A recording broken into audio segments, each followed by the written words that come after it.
ఏంటి? కొంతమందికి సంతోషించే దినం పుట్టినరోజు, ఇంకొంతమందికి సంతోషించే దినము పెళ్లి రోజు. ఏంది నీకు కదా? దేవుడికి స్తోత్రం చెప్పండి, హల్లెలూయా. కొంతమంది పుట్టినరోజున సంతోషంగా ఉంటారు, ఇంకొంతమంది పెళ్లి రోజున, అంటే అందరు ఉండరులేండి, కొంతమంది, అంతేకమ్మా, అందరూ ఉండరు, కొంతమంది ఉంటారు. పెళ్లి రోజున సంతోషంగా జరుపుకునే వాళ్ళు కొంతమంది ఉంటారు. ఏం పెళ్లి రోజులండి అనుకునే వాళ్ళు కొంతమంది ఉంటారు. రకరకాల అనుభవాలు, ఒక్కొక్కరికి ఒక్కొక్క రకం అనుభవం. అన్ని దినాలు సంతోషించదగినవి కాదు. దేవుడిచ్చిన కొన్ని దినాలు మాత్రమే మనం సంతోషించగలం. అయితే బైబిల్లో చెప్పబడిన మాటను మనం జాగ్రత్తగా ఆలోచన చేస్తే అందరికీ సంతోషించదగిన దినం ఏంటో తెలుసా? రక్షణ దినం. ఏ దినం చెప్పండి? రక్షించబడిన దినం, మారు మనసు పొందిన దినం, యేసుక్రీస్తుని పరమదేవుణ్ణి తెలుసుకున్న దినం, ఆయనను వెంబడించే దినం, ఆయనను ఆరాధించే దినం, ఆయనను స్తుతించే దినం, గణపరిచే దినం. అదే పునరుత్థాన దినం. ఆయన సమాధిని జయించి తిరిగి లేచిన దినం, మానవునికి మరణ భయమును తొలగించి పునరుత్థాన బలమునిచ్చిన దినం, రక్షణ దినం, మారు మనసు పొందిన దినం. ఇప్పుడు ఆ దినమున మనందరము ఏం చేయాలంట? సంతోషించాలి. మిమ్మల్ని అందరూ ఒక చిన్న ప్రశ్న అడుగుతా, మీరు టకామని చెప్పగలిగిన వాళ్ళు ఉంటే చెప్పచ్చు. ఆ ఆన్సర్, జవాబు మీ దగ్గరే ఉంటుంది. మీ దగ్గర లేదు అని అంటే అసలు దాన్ని పట్టించుకోవట్లేదని అని మీకు అర్థం. ఓకేనా? మీ అందరూ నా ప్రశ్న అడుగుతా, మీరు బాప్తిస్మము ఏ సంవత్సరం ఏ తారీఖున పొందారు? చెప్పండి. ఎవరన్నా ఒకరు గుర్తున్న వాళ్ళు టకామని చెప్పాలి. మీరు బాప్తిస్మము పొందింది అంటే యేసుక్రీస్తు నమ్ముకొని బాప్తిస్మం పొంది రక్షణ పొందిన దినం, ఆ సంవత్సరం, ఆ తారీఖు టకామని చెప్పండి ఒకళ్ళు. ఎస్ట్రా పండగ తారీఖు చెప్పి,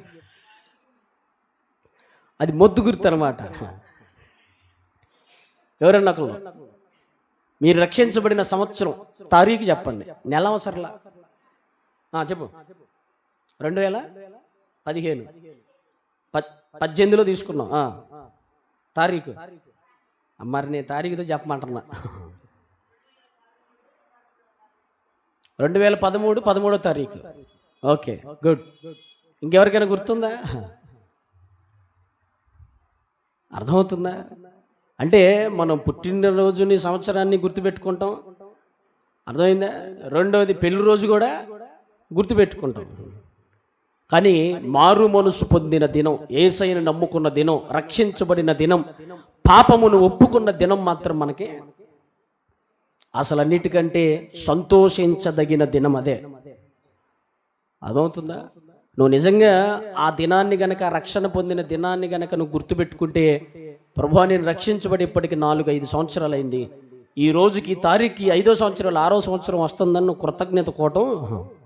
ఎవరికన్నా ఎప్పుడైనా పెట్టావా? మా అబ్బాయి పుట్టాడండి ప్రార్థన పెట్టాలా, మా అమ్మాయి పుట్టిందండి ప్రార్థన పెట్టాలా, మా పెళ్లి రోజు అండి ప్రార్థన పెట్టాలా. ఏం పెట్టాలంట? అది. అయితే ఇక్కడ ఒక అద్భుతమైన మాట ఏంటంటే, ఒక రోజునే 2 జరిగినాయి. యేసయ్యను నమ్ముకుంటే ఒకే రోజున 2 జరిగినాయి.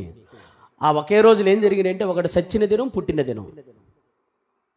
ఒకటి చచ్చిన దినం, రెండవది పుట్టిన దినం. ఆ రోజే లోకంలో చచ్చిపోతాం, ఆ రోజే యేసయ్యలో పుట్టాం. దేవునికి స్తోత్రం చెప్పండి. శారీరకంగా లోకంలో చచ్చిపోయాం, ఆత్మీయంగా యేసుక్రీస్తులో జన్మించాం. అంటే ఒకే రోజు 2 జరిగినాయి, చావటం, బతకటం. దేవుడిచ్చిన కృప అది. అర్థమవుతుందా? ఆ దినాన మనం సంతోషించాలి, ఆ దినాన మనం దేవుణ్ణి గణపరచాలి, ఆ దినాన మనం దేవునికి కృతజ్ఞత చెప్పాలి. కాబట్టి మీరు ఇంటికి వెళ్ళినాక మీరు ఏ సంవత్సరం రక్షించబడ్డారో, ఏ నెలలో, ఏ తారీఖో గుర్తు తెచ్చుకొని, అసలు రాసుకున్నారో పోనీ బైబిల్లో?